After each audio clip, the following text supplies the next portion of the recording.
Today, I would love to share with you a really powerful tool and exercise that I support my clients with called conscious communication. This is an exercise that I invite my clients to really practice with their romantic partners, whether it's their husbands or their family members, their parents, their siblings, even people at work, and really anyone that's in your life that you're close with, your friends. It can work with absolutely anyone. And it's a really powerful tool that you can use to communicate your feelings and your desires without causing any sort of conflict or division.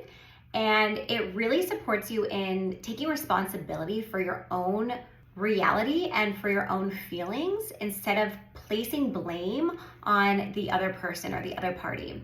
There are some guidelines to this practice. So first of all, you want to invite someone to connect with you and have a conversation with you. So we always want to get consent. So you'll invite someone and you can call them or FaceTime them, or if you're in person with them, you can set up a time to have this conscious connection. As you're inviting them, I would just invite them, coming from a place of love and like sharing your intention with them, whatever that intention might be. An example of this is maybe it's you're calling your mom. And you're like, Mom, I love you so much, and I would really love to deepen our connection. And I know I'm going to be seeing you next week, and so I'm curious if you would be open to having a conscious conversation with me where we can really be present with each other. And my intention for this is to really connect deeply with you and better understand you and what's alive for you and what you're feeling, and also to be able to share with you super authentically what's alive for me and what I'm feeling. And as long as they agree to this, then you can set up that meeting, and then think about your intention. Think about your intention for this meeting, because everything comes back to our intention, right? And you can share this intention with them when you're setting the meeting. And then once you're actually there with the person and sitting in front of them, you can again share your intention. So my intention for this meeting is to really deepen our connection and be able to better understand each other and communicate from a place of love and compassion, or whatever your intention is. And then you set some guidelines for this exercise. And the guidelines are, you will each have an opportunity to share. And when the person is sharing, they are sharing from a place of radical responsibility. So that means not pointing any fingers or blame or saying you did this or you didn't do this. Really speaking from I am statements, or I am feeling this way because of this, or this happened and this made me feel this. I'm experiencing this. Really taking responsibility for your feelings and your emotions and your experience, and to really just be authentic and speak your truth and be vulnerable and be seen in your vulnerability, because vulnerability creates connection. When we are vulnerable, we are allowing others to be vulnerable as well. We are creating a safe space, a safe container for others to be able to speak their truth and to feel seen and safe. And when you are complete, you will say, I am complete. And then the other person has an opportunity to share and do the exact same thing. Now, as you are listening to the other person share, the guidelines are to really just practice active listening, to be present with the person in front of you and not interrupt them. This is not a time or a place to interrupt, to jump in. This is not a time or a place to think about the next thing that you're going to say or how you're going to respond. The guideline is really for you to just be present and see them and hold space for them. And so there's an active speaker and an active listener, and you each get to take a turn. And I highly recommend that you go first, that you speak first, because the more you're able to lead by example and to be vulnerable and to be authentic, and to take radical responsibility for your feelings and your experience, the more you're inviting them to do this. So I think the more vulnerable they might be. Another thing is, in the beginning, when you're setting your intention, you can also invite them to share their intention for this conversation. And they might be like, okay, cool, this is my intention. And they might have no idea what to say and be like, I don't know what my intention is. Like, you invited me to this and it's all perfect.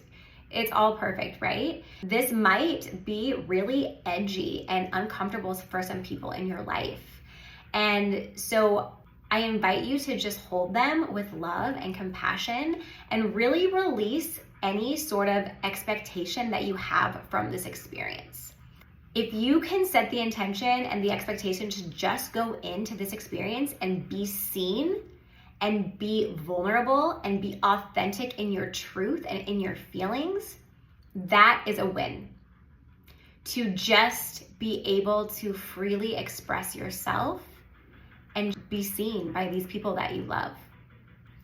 And however they respond is not a reflection of you. It's a reflection of their current reality, their programming, and a reflection of how deep they're willing to be seen and to connect with their emotions. You might be met with some resistance, and that's okay, and that's beautiful. And if you're not able to get a beautiful connecting conversation from this in this moment, just know that you're planting a seed and creating a safe space for a future conversation. And I think that you'll truly be pleasantly surprised with the amazing results and deep connection that this practice can bring into your life and into your relationships. And I know sometimes it feels uncomfortable to invite others into connection in this way, and it might feel uncomfortable to really open yourself up to be seen and to be witnessed by people in your life that you love. And it can be really uncomfortable to be emotional and to show emotion and tears in front of others. And it really can change your life if you're open to stepping through those fears and you're open to stepping through the discomfort in order to receive the deeper connection that you truly, truly desire. And I promise you, this exercise will bring deeper connection. Whether it's in that moment, in a few days, in a month, in a year, you are planting seeds and you are leading by example. And you are empowering other people to speak their truth, to be seen, to be vulnerable, and to take radical responsibility for their experience, for their emotions. And you're inviting them to not be a victim to their circumstances. You're inviting others to be empowered and to realize that they are in control of their life, of their feelings, and of their emotions. I give this practice to you with so much love and intention, and I truly, truly hope that this brings great connection and love into your life. This is really powerful when you do this with your family, because we carry ancestral trauma, we carry energy from our immediate family, from our parents, from our siblings, that is passed down through generations. And through these types of exercises and doing healing within the energetic ties through our ancestors and through our family, we really are rewriting our lineage and rewriting our DNA for future generations. And so this is really, really big, important work. And I'm so excited for you to experience this and bring this into your life. And please let me know how this is going. I would love to hear your stories of how this is impacting your relationships and impacting your life. You can do this. You can be the leader in your life. You can be the leader in your family. You can be the leader in your partnership. And you can truly achieve greatness and inspire others to connect deeper with themselves, with their loved ones, and really change their life.